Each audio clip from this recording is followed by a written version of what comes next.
Des milliards d'enfants ont été vaccinés contre la polio ces 25 dernières années. Ainsi, 10 millions de personnes supplémentaires sont épargnées par le virus et peuvent marcher, courir et jouer.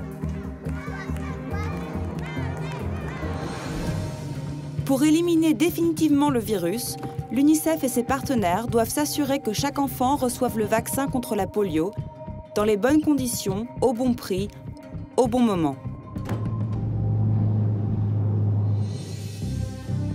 Dans les années 50, la polio constituait une menace constante dans le monde et touchait des centaines de milliers d'enfants.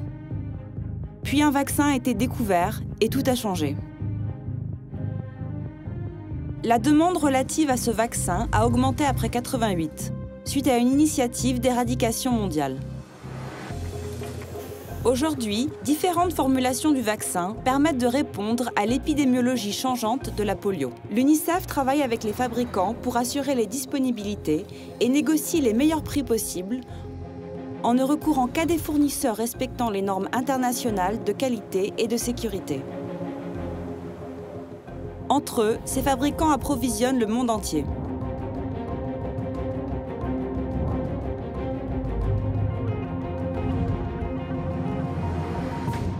Pour chaque flacon, près de 3 ans de planification sont nécessaires dans un environnement en évolution rapide, avec de multiples complications et qui nécessitent des ajustements constants à cause de l'instabilité politique, des conflits, de l'insécurité, des épidémies, des difficultés opérationnelles, des variations de l'offre et de la demande. Des experts techniques suivent et gèrent cette dynamique complexe au niveau national, régional et mondial.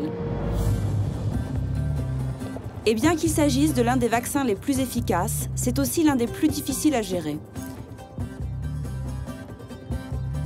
Chaque dose doit être conservée entre 2 et 8 degrés Celsius alors qu'elle traverse les milieux les plus chauds de la planète,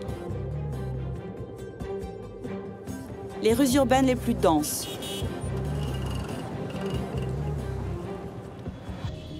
les endroits les plus isolés sur Terre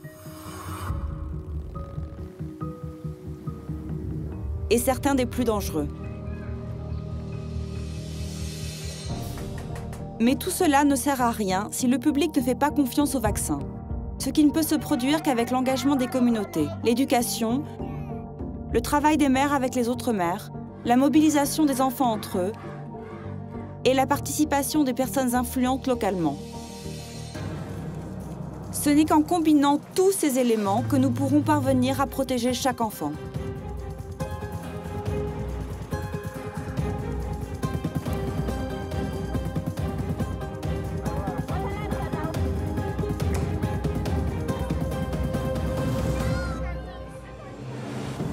Nous devons mener à terme l'éradication de la polio pour sauver la vie des millions d'enfants qui y sont toujours exposés.